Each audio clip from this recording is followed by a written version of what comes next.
안녕하세요. 정보가 세상을 바꾼다 인포뱅크입니다. 이번에 전해드릴 내용은 일본 반도체 장비 중국 수출 통제, 미국 규제보다 더 타격에 대해서 한번 알아보도록 하겠습니다. 여러분의 구독, 좋아요, 그리고 필요하시면 알람 설정까지 부탁드리겠습니다. 지금 반도체의 전체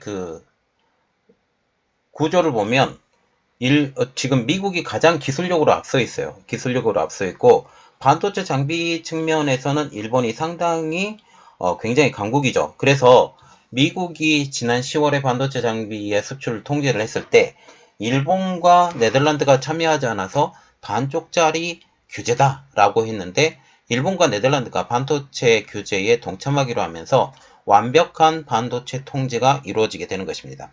이것은 향후 한국에도 굉장한 위협으로 다가오고 있는데 이 문제에 대해서는 제가 차후에 다시 알려드리도록 하겠습니다. 자, 이야기는 시작을 해보도록 하겠습니다. 지난 23일 일본 정부는 중국을 향해 반도체 관련 수출 통제 조치를 발표했습니다. 7월부터 시행될 이 규제는 미국이 지난해 10월 내놓은 대중국 반도체 수출 규제보다 더 큰 타격이 될 수 있다는 분석이 나오고 있어서 중국을 더욱 긴장시키고 있습니다. 일본 정부는 총 23개 품목에 관해 수출 관리 규제 대상을 포함시켰는데 이 수출 규제안에는 EUV 노광 장비와 최신 식각 장비 등이 포함이 되었고 또한 DUV 노광 장비도 포함이 된 것으로 알려지고 있습니다. 중국 측은 이번 일본의 수출 규제에 분통을 터뜨리며 즉각적으로 반발에 나서고 있죠.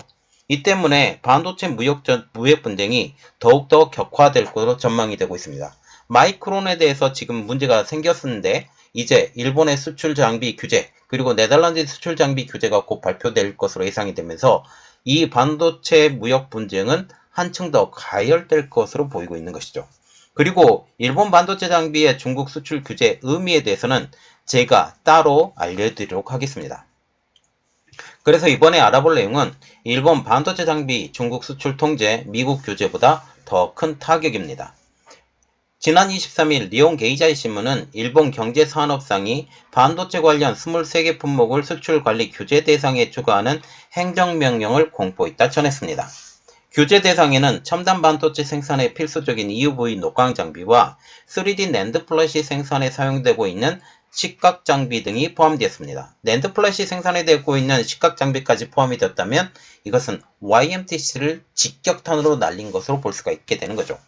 개정안은 특정 국가를 명시하진 않았지만 23개 품목에 대해서는 한국, 미국 등 우호적인 42개 국가 지역을 제외한 나머지 지역에 수출할 때 일본 회사들이 건별로 경제산업상의 허가를 받도록 했습니다. 그래서 경제산업상의 허가를 받도록 했다는 것은 42개 국가를 제외하고는 거의 수출을 못한다 라고 보면 되겠죠. 특히 일본, 중국,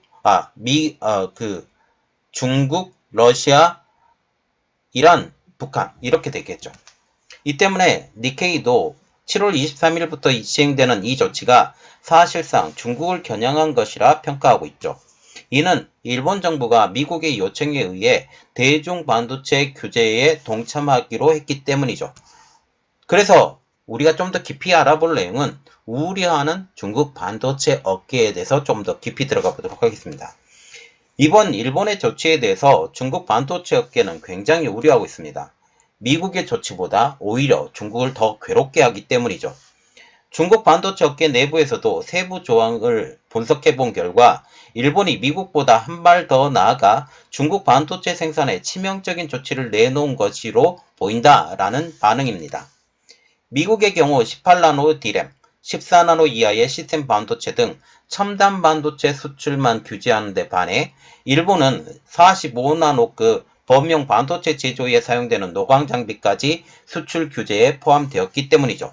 이는 미국이 추진하는 40나노 이하의 반도체 장비 수출 제한과 일맥상통하는 부분입니다. 지금 현재 14나노 이하의 시스템 반도체 수출만 금지했던 것이 이제 40나노로 허들을 높인다라는 말이 있었는데 일본이 이것을 시행해버린 것이죠. 만일 40나노 이하의 범용 반도체 제조까지 차질을 빚어진다면 중국 업체들은 세탁기 등 가전제품부터 자동차에 이르기까지 다양한 제품 생산 타격이 불가피하기 때문입니다. 또 이 같은 일본 정부의 움직임은 향후 네덜란드와 미국의 행보에도 영향을 줄 수밖에 없습니다. 미국과 같은 경우는 지금 40나노급의 제한을 하려고 준비하고 있는데 이 기회에 한 번 더 올려보자 라고 말이 나올 수 있고, 네덜란드도 지금 일본이 이 정도까지 했으니 우리도 40나노급까지 올려야 되는 것이 아니냐, 특히 ASML이 반발을 하고 있지만 이 정도까지는 올려야 되지 않겠느냐라는 생각을 가질 수 있다라는 것이죠. 네덜란드는 7월에 관련 규제를 내놓을 예정이어서 일본과 같은 수준의 규제가 예상이 됩니다. 이 때문에 중국은 네덜란드 부총리를 중국에 초청해 네덜란드가 미국의 반도체 카르텔에 동참하지 않기를 바란다고 얘기를 하면서 서로 동등하게 성장해보자 라고 지금 얘기를 하고 있죠. 네덜란드까지 일본 수준으로 노광장비 진입 장벽을 높이면 현재 중국이 미국 제재 이후 힘을 쏟고 있는 레거시 공정, 즉 28나노까지 완전 초토화되기 때문입니다.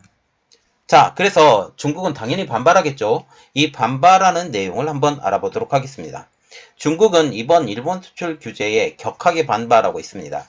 지난달 중국 반도체 산업협회는 일본이 제한할 수 있는 수출 장비의 범위가 너무 광범위해 성숙, 즉 레거시 반도체 기술 공급망에 영향을 미칠 수 있다라고 하며, 일본이 중일 반도체 산업 간의 협력적인 관계를 파괴하려 한다면 중국 정부가 단호히 대응 조치를 취해달라는 내용의 성명을 발표했습니다. 중국 상무부도 23일 일본 정부의 조치가 수출 통제 조치의 남용이자 자유무역, 국제경제, 무역 규칙을 심각하게 위반하는 것으로 이에 대해 결연히 반대한다라고 하면서 즉시 시정을 요구했습니다. 그런데 좀 웃긴 것은 이거예요. 중국 정부가 자유무역 그리고 국제무역을 언급한다라는 내용이죠. 그동안 중국이 성장했던 것은 이런 것을 무시하고 이야기를 했던 것, 그리고 남의 기술을 너무나도 많이 베꼈던 그런 것들을 이용을 해서 했기 때문에 이러한 것들이 전혀 맞지 않는다라는 얘기입니다. 이와 관련해 니케이도 중국이 미국의 반도체 수출 규제에 대해 WTO에 제소한 것처럼 일본에도 유사한 방법을 취할 수 있다라고 얘기를 했는데, 지금 미국은 꿈쩍도 안 하고 있죠. 일본도 꿈쩍도 안 할 가능성이 높습니다. 그래서 지금 더 깊이 알아봐야 될 것은 암울해진 중국 반도체입니다. 미국에 이어 일본 반도체 장비 수출 규제가 시작이 되면서 중국의 자국 반도체 산업 육성은 더욱더 어려워질 것으로 예상이 되고 있습니다. 중국이 자국 반도체 장비 산업에 막대한 자금 투입을 진행하고 있지만 첨단 반도체용 장비 생산에 대해서는 현재는 물론 미래까지 어려움이 예상되고 있기 때문이죠. 만약 이것을 따라잡는다 할지라도 다른 나라들이 이것을 더 성숙 공정을 더 능력이 있는 반도체를 생산할 수 있는 기기들을 계속 개발하기 때문에 이것을 따라잡기에는 한 반세기 이상 걸리지 않을까, 전 개인적으로 그렇게 생각을 하고 있습니다.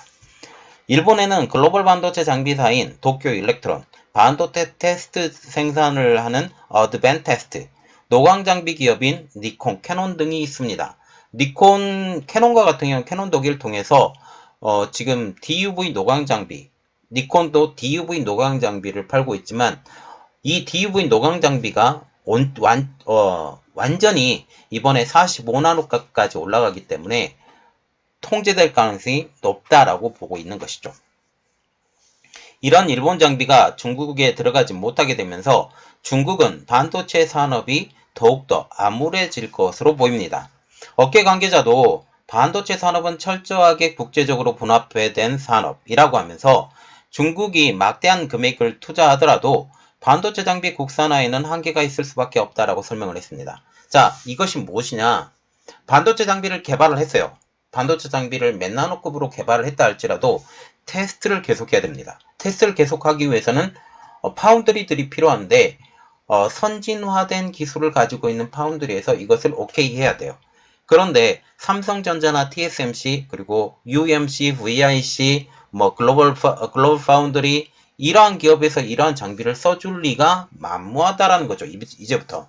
이전에는 중국에서 반도체 장비를 만들었다 할지라도 어느 정도 써주고 테스트해주고 같이 협력해주고 어떻게 해서든지 중국을 밉보이지 않기 위해서 이렇게 해왔다면 이제는 굳이 그럴 필요가 없는 상황이 되는 것입니다. 중국 반도체 장비 산업의 발전에 도움을 전혀 줄 필요가 없기 때문에 그렇습니다.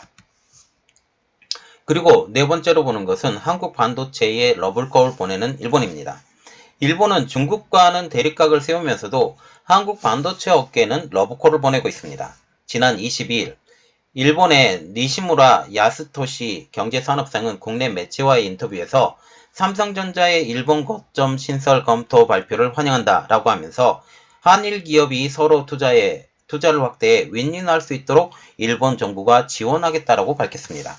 현재 삼성전자는 300억엔, 한국 돈으로 2,850억 원을 투자해 일본 요코하마의 반도체 후공정 R&D 거점을 조성할 예정이며 일본 정부로부터 100억엔, 한국 돈으로 950억 원 이상의 보조금을 지원받는 것으로 알려지고 있습니다. 여기에 더해 일본 경제산업상은 한국의 다른 반도체 기업 보조금 지원에도 호의적인 입장이라고 밝혔는데요. 이것은 한국 반도체 기업들이 일본에 진출하게 되면 이것에 대해서도 우리는 열린 마음으로 도와줄 마음이 있다라고 얘기를 한 것입니다.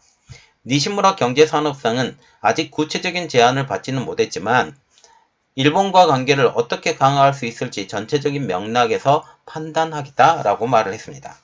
자, 지금 보시면 일단 이렇게 생각하시면 돼요. 가장 크게 걸리는 것은 이겁니다. 노광장비예요.